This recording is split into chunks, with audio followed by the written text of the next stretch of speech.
وَلْتَكُن مِّنكُمْ أُمَّةٌ يَدْعُونَ إِلَى الْخَيْرِ وَيَأْمُرُونَ بِالْمَعْرُوفِ وَيَنْهَوْنَ عَنِ الْمُنكَرِ وَأُولَٰئِكَ هُمُ الْمُفْلِحُونَ. إن الحمد لله نحمده ونستعينه ونستغفره ونعوذ بالله من شرور أنفسنا ومن سيئات أعمالنا من يهده الله فلا مضل له ومن يضلل فلا هادي له وأشهد أن لا إله إلا الله وحده لا شريك له وأشهد أن محمدا عبده ورسوله أما بعد فإن خير الحديث كتاب الله وخير الهدي هدي محمد صلى الله عليه وسلم وشر الأمور محدثاتها وكل محدثة بدعة وكل بدعة ضلالة وكل ضلالة في النار. محترم حاضرین، سامعین کرام، دوستوں، بزرگوں اور ساتھیوں، پردہ نشین خواتین اسلام اور اس مجلس کے روح رواں امیر محترم فضیلت الشیخ فضل الرحمن عمری حفظہ اللہ،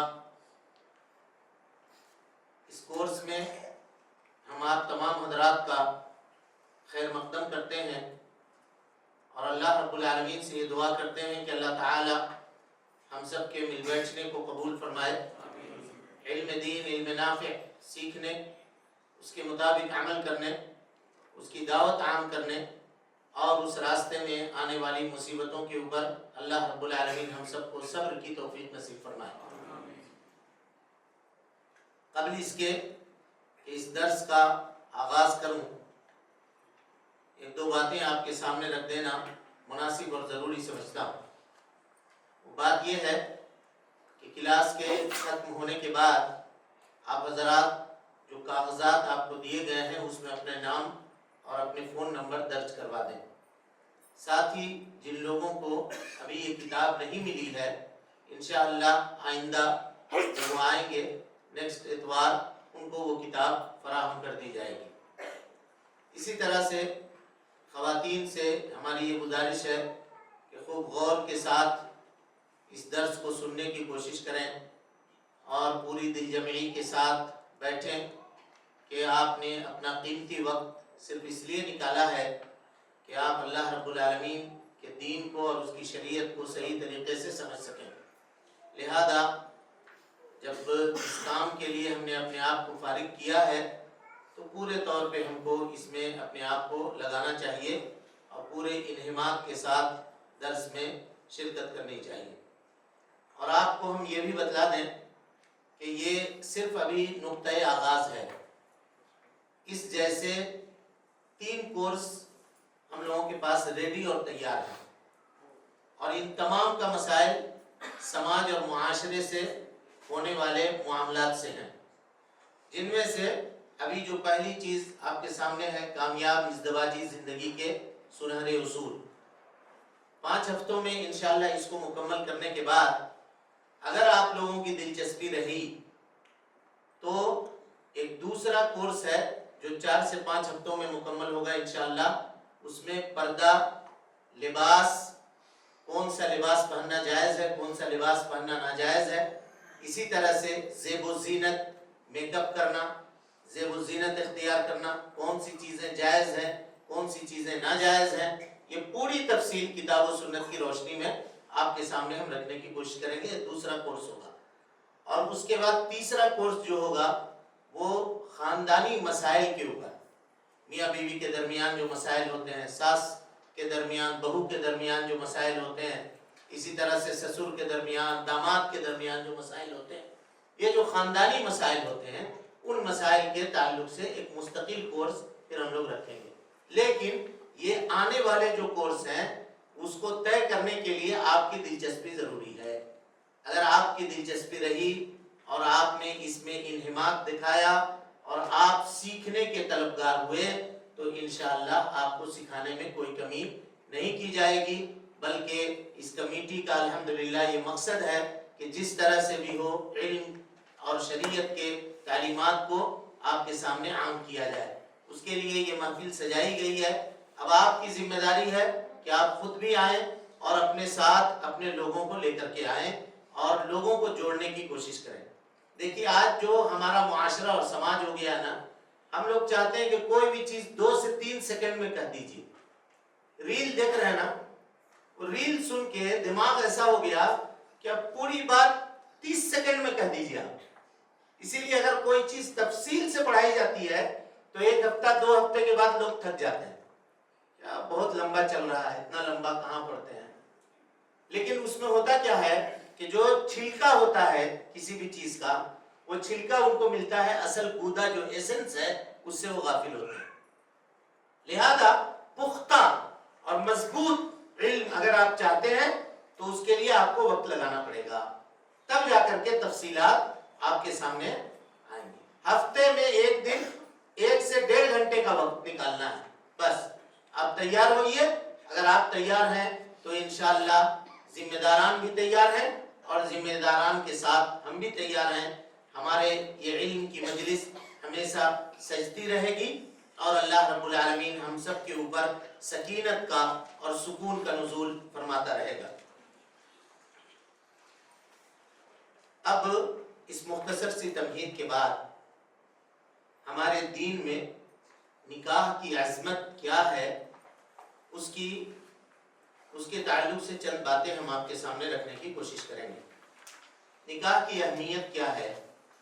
سب سے پہلی چیز کہ اللہ رب العالمین نے نکاح کو بندوں کے اوپر اپنی نعمتوں میں سے ایک نعمت اس نے قرار دی ہے، کہ نکاح یہ اللہ رب العالمین کی نعمتوں میں سے ایک نعمت ہے۔ اللہ تعالیٰ کا ارشاد ہے وَاللَّهُ جَعَلَ لَكُم مِّنْ أَنفُسِكُمْ أَزْوَاجًا، وہ اللہ رب العالمین ہے جس نے تمہیں میں سے تمہارا جوڑا اس نے پیدا کیا۔ سورہ نحل کی آیت ہے۔ تو اللہ رب العالمین یہ کہہ رہا ہے کہ اللہ کی نعمت ہے کہ اللہ رب العالمین نے تم میں سے تمہارے لیے جوڑا پیدا کیا۔ شیخ نے اشارہ کیا ابھی، اللہ تعالیٰ نے حضرت آدم علیہ السلام کی جب تخلیق کی تو ان کو کہاں رکھا؟ جنت میں رکھا۔ جنت میں ساری چیزیں ہونے کے باوجود حضرت آدم علیہ السلام کا جی جنت میں نہیں لگتا تھا، آپ پریشان رہتے تھے۔ اللہ رب العالمین نے اس چیز کو جب دیکھا تو حضرت آدم علیہ السلام سے انہی کا جوڑا حضرت حوا علیہ السلام کو پیدا کیا، اور نکاح کی شان اور عظمت یہ بتلائی اللہ رب العالمین نے، کہا کہ یہ انسان کے سکون کا ذریعہ ہے، سکون حاصل کرنے کا ذریعہ ہے۔ آیت کریمہ دیکھیے، سورہ روم کی آیت نمبر 21 ہے۔ اللہ تعالیٰ فرماتا ہے وَمِنْ آیَاتِهِ، یہ اللہ کی نشانی ہے، أَنْ خَلَقَ لَكُم مِّنْ أَنفُسِكُمْ أَزْوَاجًا، کہ اللہ رب العالمین نے تمہیں میں سے تمہارا جوڑا پیدا کیا، لِتَسْكُنُوا إِلَيْهَا، یہ غور کیجئے، تاکہ تم وہاں جا کر کے سکون حاصل کرو، لِتَسْكُنُوا إِلَيْهَا۔ اب اس پہ ذرا سا غور کیجئے، جس معاشرے اور سماج میں ہم رہتے ہیں یہاں نکاح کو لوگ بوجھ سمجھتے ہیں۔ نکاح کو کیا سمجھتے ہیں؟ بوجھ سمجھتے ہیں۔ کسی بھی نوجوان کا یا کسی بھی لڑکی کا اگر نکاح ہونے والا ہوتا ہے تو اس سے پہلے لوگ کہتے ہیں کہ اب تمہارے اچھے دن ختم ہو گئے، اب مصیبتوں کے دن یہاں سے شروع ہو رہے ہیں، اب تم مصیبت مول لے رہے ہو یا مول لے رہی ہو، جب تک آرام کرنا تھا تم اب آرام کر چکے، خاتون کو کہتے ہیں۔ اور ادھر لڑکے کو کہتے ہیں کہ تمہاری جتنی سکون کی زندگی تھی، ٹینشن فری لائف جو تھی، اب وہ لائف ختم ہے، اب یہاں سے تمہاری زندگی میں ٹینشن ہی ٹینشن ہوگی۔ علماء کہتے ہیں کہ اگر کوئی آدمی شادی بیاہ کو یہ کہتا ہے تو وہ دائرے اسلام سے خارج ہے۔ اگر مذاق میں بھی کہتا ہے تو دیکھیے، ہم لوگ سمجھتے ہیں کہ باتیں بہت آسان ہیں۔ اگر آپ نے اپنی سہیلی کو یا اگر آپ نے اپنے دوست کو یہ کہا کہ اب تمہاری شادی ہو رہی ہے، اب میاں تمہارے خوشی کے دن گئے، اب ٹینشن کے دن شروع ہو گئے، تو اتنا صرف کہہ دینے سے اگر یہ اعتقاد اور عقیدہ ہے اس کے دل میں تو وہ دائرہ اسلام سے خارج ہے. کیوں خارج ہے؟ اللہ کہہ رہا ہے کہ ہم نے نکاح کو سکون کا ذریعہ بنایا ہے اور ہم کہہ رہے ہیں کہ نکاح ٹینشن کا ذریعہ ہے. تو جو اللہ کی بات کی مخالفت کرے گا وہ مسلمان رہے گا؟ بولیے رہے گا؟ تو ہم لوگ کہتے ہیں شادی یہ بربادی کا سبب ہے. ہمارے معاشرے میں آج یہ کہا جاتا ہے شادی کیا ہے؟ بربادی کا سبب ہے. اعوذ باللہ من الشیطان الرجیم. جبکہ اللہ کہہ رہا ہے شادی آبادی کا سبب ہے، شادی سکون کا ذریعہ ہے، شادی اللہ رب العالمین کی نعمت ہے جو اللہ تعالیٰ نے بندوں کے اوپر کی ہے. لیکن برا ہو سماج کا، برا ہو معاشرے کا، برا ہو اس ماحول کا جس میں ہم اور آپ رہتے ہیں کہ اس ماحول میں نکاح کو ٹینشن اور بوجھ بنا دیا گیا. اور جب اس کو بوجھ سمجھا گیا تو لوگوں نے اس سے بچنے کا ایک راستہ نکال لیا. کہا کہ شادی بیاہ کی کوئی ضرورت نہیں ہے، جس سے مرضی آئے جتنے دن تک مرضی آئے اپنی ضرورت پوری کرو، اس کے بعد تم اپنے راستے. یہ سب ایک ساتھ رہنا، گھر میں آنا اور میاں بیوی بن کے زندگی گزارنا اس کی کوئی ضرورت نہیں ہے. نتیجہ یہ ہوا کہ اس میں اور انسان میں کوئی فرق باقی نہیں رہا. نتیجہ یہ ہوا کہ اللہ رب العالمین نے بطور سزا کے ایسی بیماریاں دنیا کے اندر پیدا کی کہ ان بیماریوں کا وجود ہمارے اسلاف میں نہیں تھا.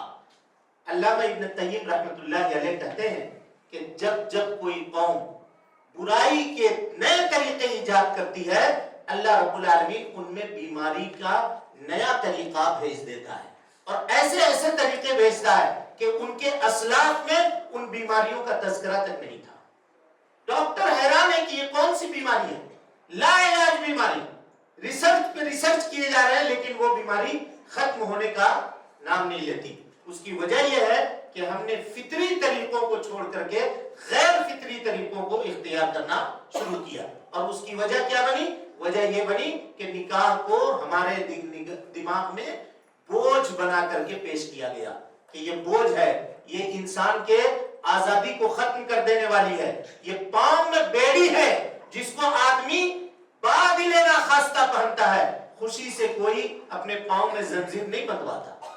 سمجھ رہے ہیں؟ تو اس کو سوچنے کی ضرورت ہے. وَمِنْ آيَاتِهِ أَنْ خَلَقَ لَكُم مِّنْ أَنفُسِكُمْ أَزْوَاجًا لِتَسْكُنُوا إِلَيْهَا.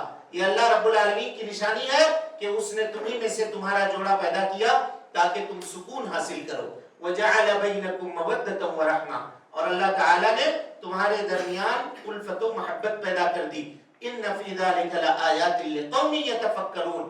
اس قوم کے لیے جو غور و فکر کرتے ہیں. غور و فکر کرتے ہیں یعنی جن کے پاس عقل ہے، جو پاگل نہیں ہیں، وہ لوگ، ان کے لیے اس میں نشانی ہے.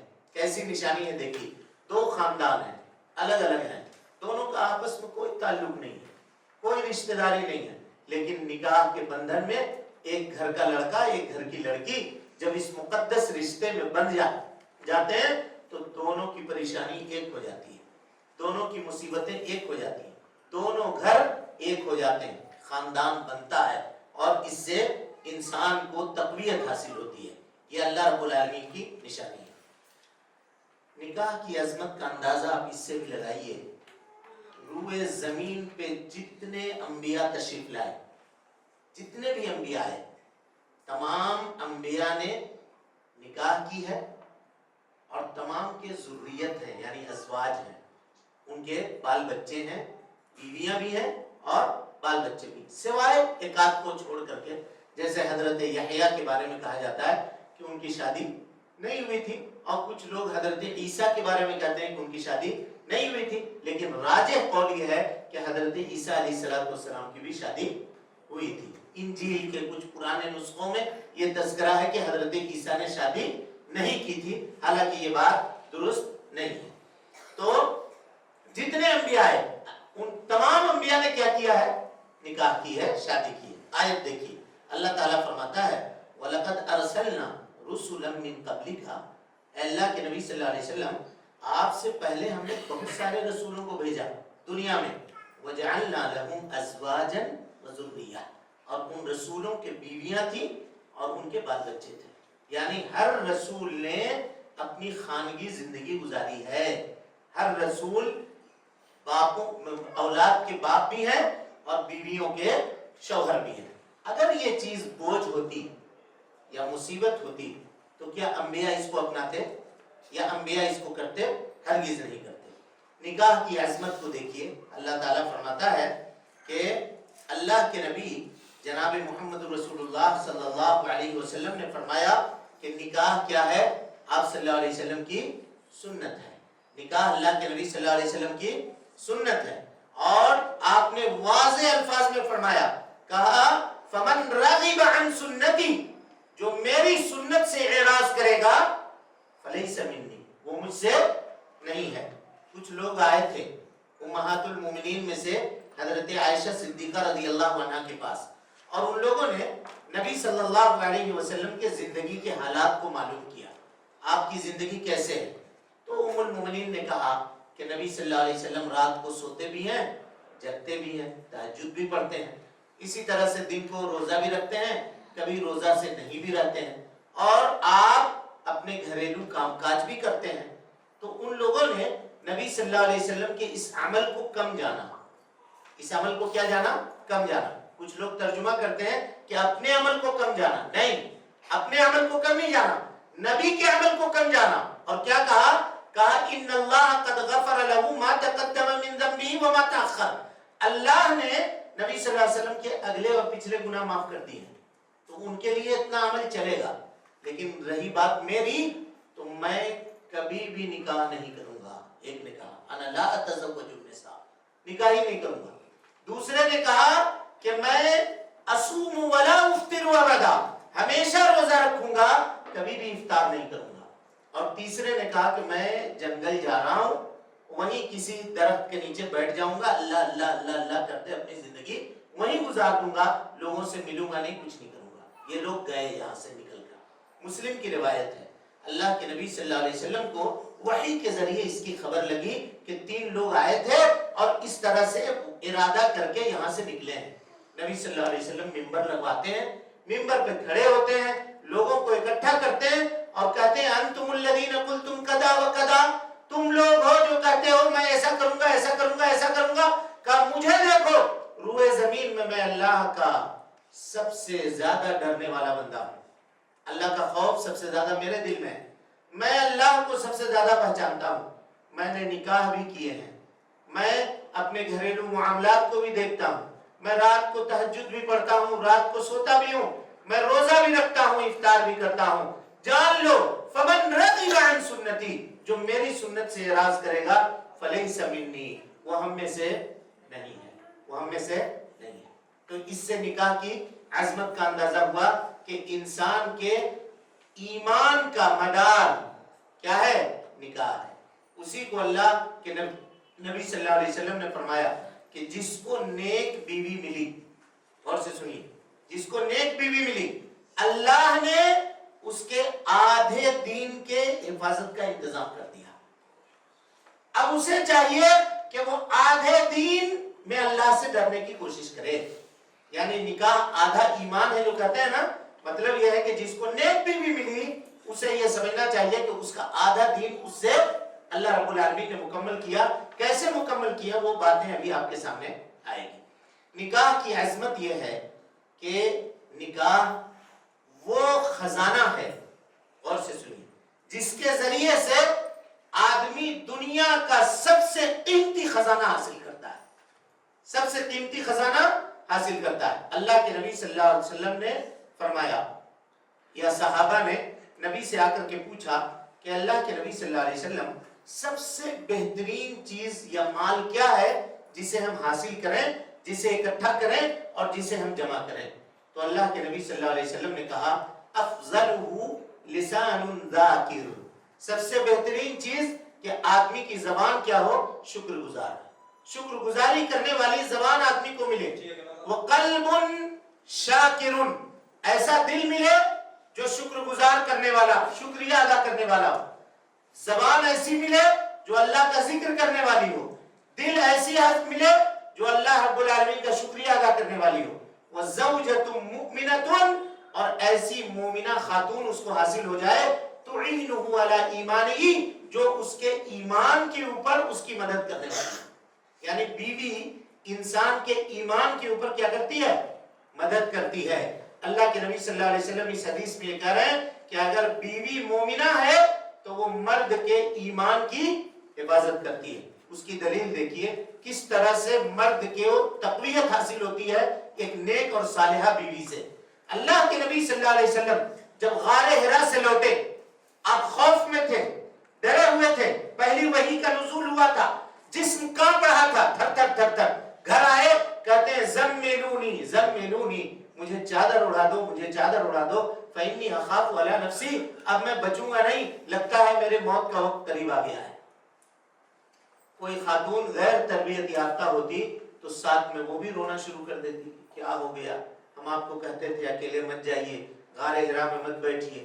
وہ خاتون نیک تھی، تربیت یافتہ تھی، انہوں نے کیا کہا؟ کلا واللہ لا یخزیک اللہ ابدا، قسم اللہ کی اللہ رب العالمین آپ کو ضائع اور رسوا نہیں کرے گا. انک تحمل الکل، آپ بے کسوں کے سہارا ہیں. وتعین علی نوائب الحق، اللہ رب العالمین کے راستے میں لوگوں کی پریشانیوں کو آپ دور کرتے ہیں. وتقری الضیف، مہمان نوازی کرتے ہیں. مسکینوں کے آپ، بے کسوں کے آپ سہارا ہیں. اللہ تعالیٰ آپ کو ضائع نہیں کرے گا. اور پھر وہ لے کر کے ورقہ ابن نوفل کے پاس جاتی ہیں اور وہاں جو نبی صلی اللہ علیہ وسلم کو تسلی اور تشفی کے کلمات حاصل ہوئے وہ آپ سب جانتے ہیں. آپ کو بتائیں ام المؤمنین نے کس طرح سے مدد کی نبی صلی اللہ علیہ وسلم کی. مکے میں سب سے مالدار خاتون میں شمار ہوتا تھا کس کا؟ ام المؤمنین حضرت خدیجہ الکبریٰ رضی اللہ تعالی عنہا کا. اور آپ سب کو معلوم ہے کہ نبوت کے 3 سال کے بعد مکہ والوں نے مسلمانوں کا اور نبی صلی اللہ علیہ وسلم کا بائیکاٹ کیا تھا، سوشل بائیکاٹ. شیب ابی طالب میں جا کر کے آپ ٹھہرے تھے. آپ سب کو معلوم ہے کھجور کے پتے کھاتے تھے، چمڑے بھگا کر کے پانی میں اس کو چوستے تھے. جوتوں کو، چمڑے کے جو جوتے ہوتے تھے اس کو پھاڑ کر کے پانی میں ابال کر کے چباتے تھے. یہ معاملہ تھا، کھانے کے لیے کچھ بھی نہیں تھا. یہ حالت بن گئی تھی. مفسرین لکھتے ہیں اور مورخین لکھتے ہیں کہ ذرا وہ بتائیے تو ام المؤمنین حضرت خدیجہ کا مال کہاں گیا؟ وہ جو مال تھا کہاں گیا مال؟ کہا ام المؤمنین نے شوہر کو مال دے دیا اور پیارے مصطفیٰ صلی اللہ علیہ وسلم نے دعوت و تبلیغ میں 3 سال کی قلیل مدت میں پورا مال لٹا دیا اللہ کے راستے میں. دیکھا آپ نے ایمان کے اوپر ایک نیک اور صالحہ بیوی خاتون ایک بندے کی کس طرح سے مدد کرتی ہے، اس کا آپ اندازہ لگائیے. اسی طرح سے اللہ کے نبی صلی اللہ علیہ وسلم نے فرمایا، کہا الدنیا متاع، لوگوں یہ دنیا ساز و سامان ہے، ساز و سامان ہے. وخیر متاع الدنیا، دنیا کی سب سے بہترین چیز، سب سے بہترین پونجی، سب سے بہترین خزانہ دنیا کی کیا ہے؟ کہا المرأة الصالحہ، نیک اور صالحہ خاتون. نیک اور صالحہ خاتون کے حاصل کرنے کا ذریعہ کیا ہے؟ نکاح ہے. نکاح کے ذریعے سے آدمی نیک اور صالحہ خاتون کو حاصل کر سکتا ہے. جب وہ نکاح کرے گا تب اسے نیک اور صالحہ خاتون حاصل ہوگی. پتہ یہ چلا کہ نکاح کرنے والا جب نکاح میں شریعت کے بنیادی تعلیمات کو پیش نظر رکھتا ہے تو اسے دنیا کی سب سے قیمتی چیز حاصل ہوتی ہے، نیک اور صالحہ خاتون کی شکل میں. نکاح کی عظمت کا اندازہ آپ اس سے بھی لگائیے کہ یہ دنیا کے اندر سعادت اور کامرانی کا ذریعہ ہے. نکاح کیا ہے؟ سعادت اور کامرانی کا ذریعہ ہے. اللہ کے نبی صلی اللہ علیہ وسلم نے فرمایا 4 من السعادہ، 4 چیزیں سعادت کی ہیں، نیک بختی کی ہیں، کامیابی کی ہیں. سب سے نمبر 1 پہ کہا المرأة الصالحہ، نیک اور صالحہ خاتون. والمسکن الواسع، بڑا گھر، عمدہ گھر، اتنا گھر جس میں اس کو زندگی گزارنے کے لیے پوری ضرورتیں میسر ہو اور اس کا گھر جو ہے کوشادہ ہو. والجار الصالح، نیک پڑوسی. والمرکب الہنی، عمدہ سواری. اگر یہ کسی کو حاصل ہے تو یہ 4 چیزیں کیا ہیں؟ سعادت کی چیزیں ہیں، نیک بختی کی چیزیں ہیں جو اللہ رب العالمین نے اسے دی ہے. اس حدیث کو ابن حبان نے روایت کیا ہے اور اس کو علامہ البانی رحمۃ اللہ علیہ نے صحیح کہا ہے. اسی طریقے سے نکاح کی عظمت کو دیکھیے کہ اللہ کے نبی صلی اللہ علیہ وسلم نے فرمایا، حضرت انس ابن مالک رضی اللہ تعالیٰ عنہ راوی حدیث ہے، کہتے ہیں ان رزقہ اللہ امرأة صالحة، اللہ رب العالمین نے جس کو نیک بیوی عطا کی، فقد اعانہ علی شطر دینہ، تو اللہ تعالیٰ نے اس کے آدھے دین کے اوپر اس کی مدد کر دی، فلیتق اللہ فی الشطر الباقی، تو اس آدمی کو چاہیے کہ جو آدھا دین اس کا بچا ہوا ہے نا، اس کے اوپر وہ کیا کرے، اللہ رب العالمین کا تقوی اختیار کرے۔ اب اس کو علماء نے دو حصوں میں تقسیم کیا، ایک حصہ کیا ہے حقوق العباد، اور دوسرا حصہ حقوق اللہ۔ نکاح کے ذریعے سے حقوق العباد کے بڑے حصے کی تکمیل ہوتی ہے، اور باقی جو باقی بچتا ہے وہ کیا ہے، حقوق اللہ ہے۔ انسان کو چاہیے کہ وہ اللہ کی حقوق کی ادائیگی میں وہ اللہ رب العالمین سے ڈرتا رہے۔ یہ نکاح کی عظمت ہوئی جو مختصر طور پہ ہم نے آپ کے سامنے رکھنے کی کوشش کی ہے۔ اس کے علاوہ بھی بہت ساری چیزیں ہیں، جیسے وہ رشتہ جو دنیا میں سب سے پہلے وجود میں آیا، وہ رشتہ میاں بیوی کا رشتہ ہے۔ یہ اتنا مقدس رشتہ ہے، اور مرنے کے بعد بھی یہ رشتہ ختم نہیں ہوتا۔ لوگ کہتے ہیں کہ مر گیا تو رشتہ ختم ہو گیا، یہ رشتہ ختم نہیں ہوتا، بلکہ آپ جان لیجئے کہ اگر کوئی شوہر یہ چاہتا ہے کہ اپنی مری ہوئی بیوی کو غسل دے تو وہ دے سکتا ہے، اور اسی طریقے سے کوئی بیوی اگر یہ چاہتی ہے کہ وہ اپنے انتقال کیے ہوئے خاوند کو غسل دے تو اپنی ہاتھوں سے وہ غسل دے سکتی ہے۔ لوگ کہتے ہیں کہ نکاح ٹوٹ گیا، اب شوہر کا چہرہ نہیں دیکھ سکتے وہ خاتون، یہ بات غلط ہے۔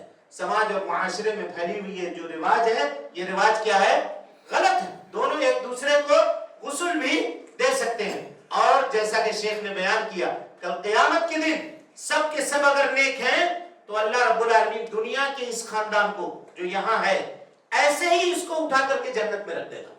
اور بسا اوقات وہ معاملہ ہوگا کہ ماں باپ کو اونچے درجے میں اللہ رکھے گا ان کی نیکیوں کی وجہ سے، اور بچے جو ہوں گے وہ نیچے درجے میں ہوں گے، تو ماں باپ اللہ سے گزارش کریں گے کہ اللہ میرے کنبے کو، میرے خاندان کو مکمل کر دے، تو ماں باپ کے دعاؤں کے نتیجے میں اللہ رب العالمین بچوں کے درجات کو بلند کر کے ماں باپ سے وہاں بھی ملا دے گا۔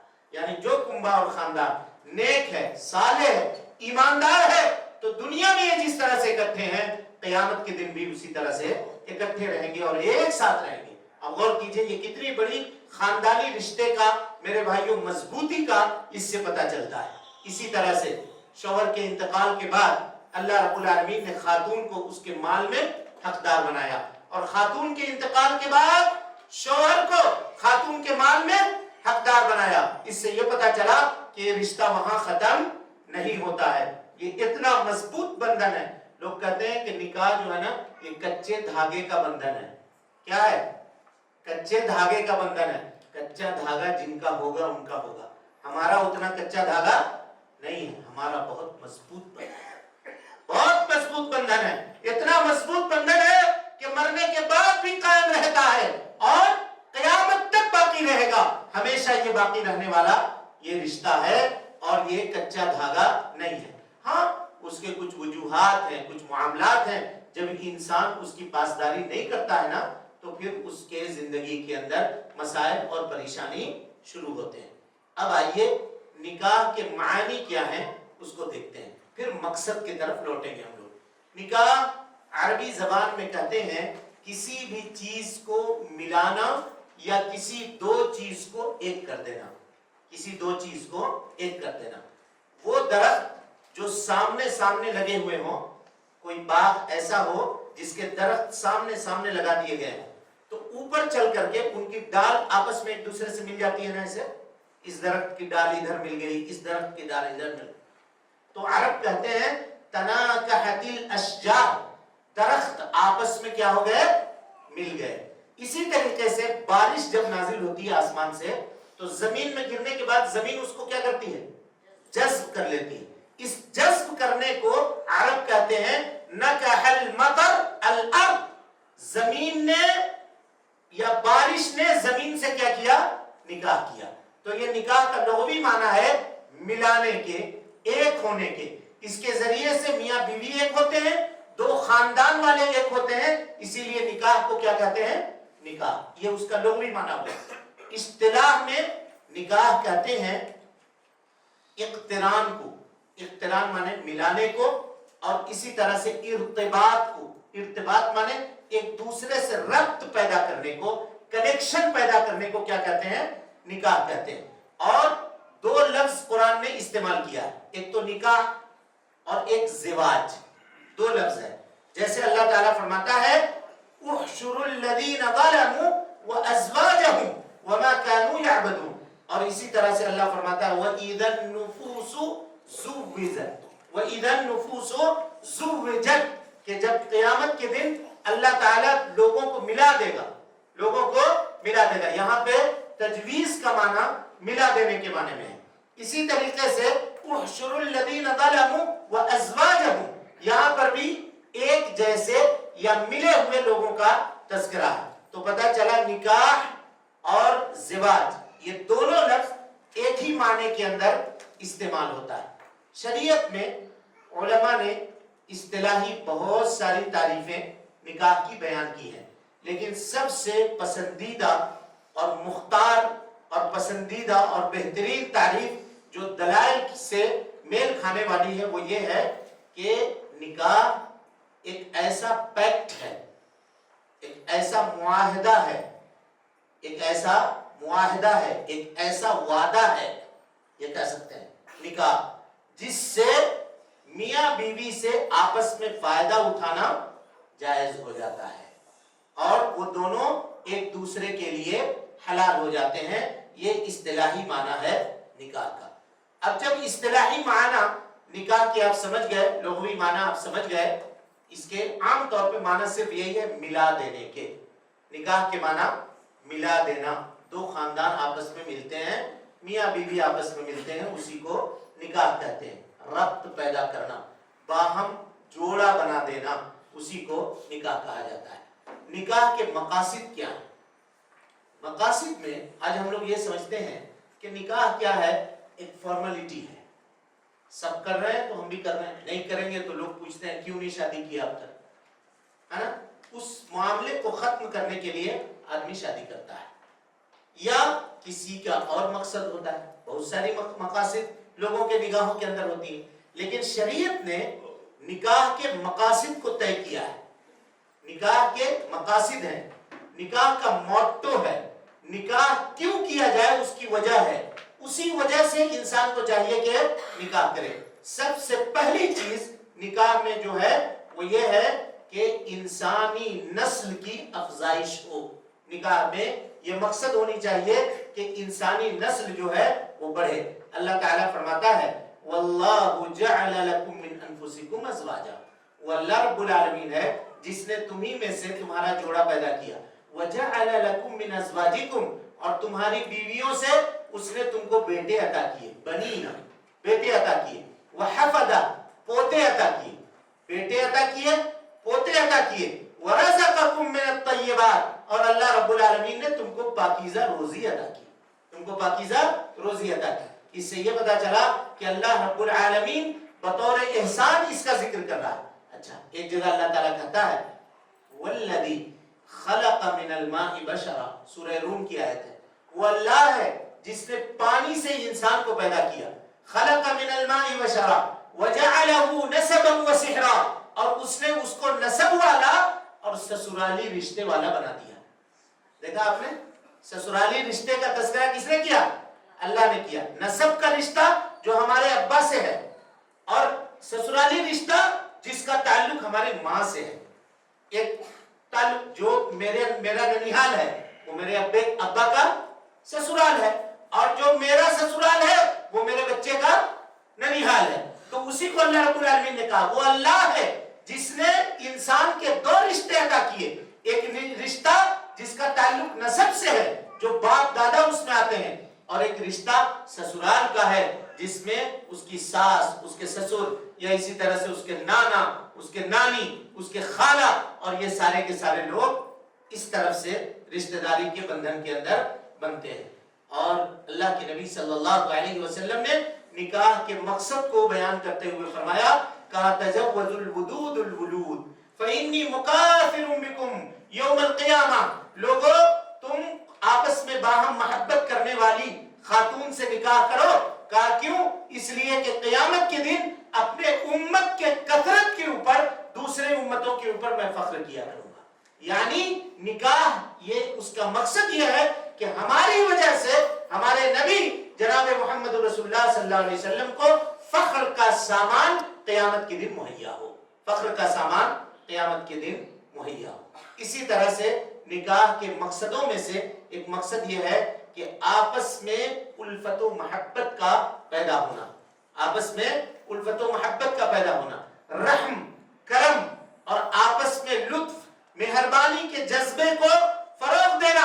انسان اگر تنہا اور اکیلا ہے تو وہ اپنی زندگی کو کما حقہ نہیں گزار سکتا، اسی لیے جب انسان کو سزا دینے کی ضرورت پڑتی ہے تو اس کو لے جا کر کے جیل کے سلاخوں کے پیچھے اکیلے رکھ دیا جاتا ہے۔ اس کے لیے سب سے بڑی سزا یہ ہے کہ اس کو سماج اور معاشرے سے کاٹ دیا جائے۔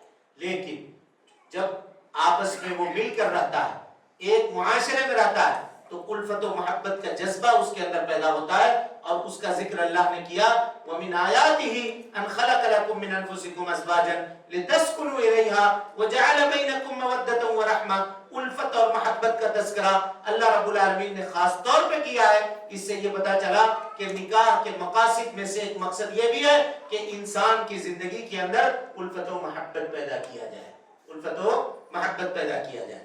اسی طرح سے نکاح کے مقاصد میں سے ایک مقصد یہ بھی ہے کہ انسان کے عزت و آبرو کی حفاظت کی جائے، انسان کے عزت و آبرو کی حفاظت کی جائے، چاہے کوئی بھی ہو، چاہے مرد ہو چاہے خاتون ہو، دونوں صورتوں میں نکاح کے ذریعے سے اللہ رب العالمین نے اس کے عزت و آبرو کی حفاظت کا ذریعہ فراہم کیا۔ اللہ کے نبی جناب محمد رسول اللہ صلی اللہ علیہ وسلم نے فرمایا یا معشر الشباب، اے نوجوانوں کی جماعت، من استطاع منکم الباء، تم میں کا جو آدمی کھانا خرچہ دینے کا، بیوی کو مہر دینے کا، اس کو چھت دینے کا اور اس کو کھلانے پلانے کی طاقت رکھتا ہے، فلیتزوج، اسے چاہیے کہ وہ نکاح کر لے، اسے چاہیے کہ وہ نکاح کر لے۔ ومن لم یستطع، اور اگر اس کے پاس طاقت نہیں ہے، فعلیہ بالصوم، تو اسے چاہیے کہ وہ روزہ رکھے، فإنہ لہ وجاء، تو یہ روزہ رکھنا اس کے لیے اس کے شہوت پہ کنٹرول کرنے کا ذریعہ بنے گا اور عفت اور پاک دامنی اختیار کرنے کا سبب بنے گا جب وہ آدمی روزہ رکھے گا۔ تو اسی طریقے سے نکاح کا یہ مقصد ہوا کہ انسان اپنی عزت و آبرو کی حفاظت کرے۔ نکاح کے مقصدوں میں سے ایک مقصد یہ بھی ہے کہ نوع انسانی کی حفاظت ہو۔ جب نوع انسانی کی حفاظت نہیں ہوگی تو دین بھی باقی نہیں رہے گا۔ اگر دین کے اوپر عمل کرنے والے لوگ موجود نہیں رہے تو دین کا وجود کیا ہوگا؟ دین رہ کر کے قرآن مجید موجود ہے، لیکن اگر اس کے پڑھنے والے ہی نہ رہے تو قرآن مجید کا دنیا کے اندر وجود کا کیا مطلب ہے؟ شریعت ہے موجود لیکن اس کے ماننے والے ہی نہ رہے، انسانی وجود اور اس کا نسل تباہ ہو گیا، ختم ہو گیا، تو پھر اس شریعت کا باقی رہنے سے کوئی فائدہ نہیں ہے۔ اسی لیے کبھی کبھی شریعت دیکھیے کتنا مضبوط ہے، کبھی کبھی جان بچانے کے لیے کفر کا کلمہ بھی اگر مجبوری میں آدمی اپنی زبان سے نکال دے تو معاف ہے، زبان سے نکال دے تو معاف ہے۔ یاد کیجئے عمار ابن یاسر رضی اللہ تعالیٰ عنہ کے اس واقعے کو کہ مکہ والوں نے پکڑ لیا، ابو جہل نے اور دوسرے لوگوں نے خوب مارا پیٹا، کہو انکار کرو دین محمدی کا، اب اگر نہیں انکار کرو گے تو تم کو مار دیں گے، قتل کر دیں گے۔ انہوں نے انکار کر دیا، روتے ہوئے آئے اللہ کے نبی صلی اللہ علیہ وسلم کے پاس اور کہا اللہ کے نبی صلی اللہ علیہ وسلم ظالموں نے پکڑ لیا تھا، اس طرح سے مارا ہے، پیٹا ہے اور کہا ہے کہ کفر کا کلمہ کہو، ہم نے کہہ دیا ہے، ہم نے کہہ دیا ہے، کیا میں کافر ہو گیا؟ نبی صلی اللہ علیہ وسلم نے کہا نہیں، اگر پھر دوبارہ تمہارے ساتھ ایسا کرے پھر ویسے ہی کرو، کیونکہ اللہ تعالیٰ قرآن مجید میں فرماتا ہے الا من اکرہ وقلبہ مطمئن بالایمان، وہ آدمی جو مجبور کر دیا جائے لیکن اس کا دل اگر ایمان کے اوپر مطمئن ہے تو زبان سے اگر وہ کفر کا کلمہ بھی کہہ دیتا ہے جان بچانے کے لیے تو اس میں کوئی حرج کی بات نہیں ہے۔ دیکھیے اللہ نے نفس انسانی کی، جان انسانی کی حفاظت کرنے کے لیے دین کے اندر کس طرح سے لچک رکھی ہے، دین کے اندر کس طرح سے لچک رکھی ہے۔ تو اس جان کی حفاظت اور اس جان کا وجود نکاح کے ذریعے سے ہوتا ہے۔ اسی طرح سے نکاح کے مقصدوں میں سے ایک مقصد یہ بھی ہے کہ اس سے خاندانی نظام بنتا ہے، خاندانی نظام بنتا ہے اور خاندان قائم ہوتے ہیں، خاندان بنتے ہیں اور انسان کو تقویت حاصل ہوتی ہے۔ اکیلے ہے ایک آدمی تو اس ظاہر ہے سماج اور معاشرے کے اندر پورے طور پہ سروائیو نہیں کر سکے گا، لیکن اس کے کنبے ہیں، اس کے خاندان کے لوگ ہیں، قبیلے کے لوگ ہیں، کل کوئی معاملہ ہوا 10 آدمی آ کر کے سامنے کھڑے ہو جائیں گے، کوئی معاملہ ہوا 10 آدمی پیچھے سے کھڑے ہو کر کے اس کی حمایت کریں گے، تو یہ انسان کو تقویت کا ذریعہ بنے گا۔ اور یہ تقویت کہاں سے ملتی ہے؟ اس کو نکاح کے ذریعے سے ملتی ہے۔ نکاح کے مقصد میں سے ایک مقصد یہ بھی ہے کہ اس کے ذریعے سے انسان اللہ رب العالمین کی عبادت کے اوپر معاونت حاصل کرتا ہے، اللہ رب العالمین کی عبادت کے اوپر معاونت حاصل کرتا ہے۔ ایک صحابی ہیں، بس آخری بات اور اس کے بعد بات کو ختم کریں گے، ان کا نام ہے عثمان ابن مزعون۔ عثمان ابن مزعون یہ آئے اللہ کے نبی صلی اللہ علیہ وسلم کے پاس اور انہوں نے کہا کہ اللہ کے نبی صلی اللہ علیہ وسلم، ہم چاہتے ہیں کہ ہم پورے طور پہ نکاح نہ کریں اور اپنے آپ کو نکاح کے قابل ہی نہ رکھیں۔ یہ آ کر کے انہوں نے درخواست کی تاکہ ہم عبادت کر سکیں۔ کیا ضرورت ہے ان جھمیلوں میں پڑنا اور کمانے کا اور دوسری چیزوں کا یہ کرنا؟ کوئی آج جیسے صوفیہ کچھ لوگ کہتے ہیں برہمچاری نہیں ہو جاتے ہیں، ہاں جی، کہ نکاح بھی شادی بیاہ سے ہم کو کوئی مطلب نہیں ہے۔ انہوں نے آ کر کے درخواست کی اللہ کے نبی صلی اللہ علیہ وسلم سے، آیت کریمہ نازل ہوئی کہ یا ایھا الذین آمنوا، اے ایمان لانے والو، لا تحرموا طیبات ما احل اللہ لکم، اس پاکیزہ چیز کو جو اللہ نے تمہارے لیے حلال کیا ہے اس کو اپنے اوپر حرام مت کرو، ولا تعتدوا، حد سے تجاوز مت کرو، ان اللہ لا يحب المعتدین، اللہ رب العالمین حد سے تجاوز کرنے والے کو کبھی بھی پسند نہیں کرتا ہے۔ اس سے یہ پتا چلا کہ نکاح نہ کرنا یہ حد سے تجاوز کرنا ہے۔ اس کے علاوہ بھی دیگر مقاصد ہیں، انشاءاللہ ان کا تذکرہ پھر آئندہ کے درس میں آپ کے سامنے ہوگا۔ آپ تمام لوگوں سے گزارش ہے کہ جانے سے پہلے اپنا نام اور فون نمبر درج کروا لیں، اور اسی طرح سے جتنے لوگ آپ آئے ہیں آئندہ آپ کوشش کریں کہ اپنے دوست احباب کو، اپنے رشتہ داروں کو بھی اس سے جوڑنے کی کوشش کریں۔ خواتین کو زیادہ تر اس پروگرام سے جوڑیں۔ ہو سکتا ہے مقدمے کی یہ چند باتیں آپ کو ایسے ہی لگی ہوں گی، لیکن جب آپ کتاب کے اصل میں آئیں گے اور وہاں جب نکاح کے مقاصد، اس کے ارکان، کون سے نکاح جائز ہیں کون سے ناجائز ہیں، جب اس کی تفصیلات آپ پڑھیں گے تو انشاءاللہ آپ کو آپ کے علم میں اضافہ ہوگا۔ اسی طرح سے اس میں ایک چیپٹر ہے جس میں عام طور پہ سوالات آتے ہیں، محرمات نکاح، کس سے نکاح کرنا جائز ہے، کس سے نکاح کرنا ناجائز ہے، یہ جاننا ضروری ہے، کیونکہ جب ہم یہ جانیں گے تو اسی سے ہمارے پردے کے مسائل نکلتے ہیں۔ اگر ہم جانیں گے کہ اس سے نکاح کرنا جائز ہے تو پھر اس سے پردہ کرنا پڑے گا، اور اگر اس سے نکاح کرنا حرام ہے تو اس سے پردہ نہیں کرنا ہے۔ سمجھ رہے ہیں؟ یہ سارے مسائل اسی سے منسلک ہیں جس کی تفصیلات ہم آپ کے سامنے رکھیں گے۔ رب العالمین سے دعا ہے کہ وہ ہم سب کو حسن عمل کی توفیق دے، ہم سب کی اصلاح فرمائے، نیکیوں کو قبول کرے، سیئات سے درگزر فرمائے، جب تک زندہ رکھے دین اسلام پہ زندہ رکھے، اور جب اٹھائے ایمان پہ اٹھائے۔ آمین وآخر دعوانا ان الحمدللہ رب العالمین۔ السلام علیکم ورحمۃ اللہ وبرکاتہ۔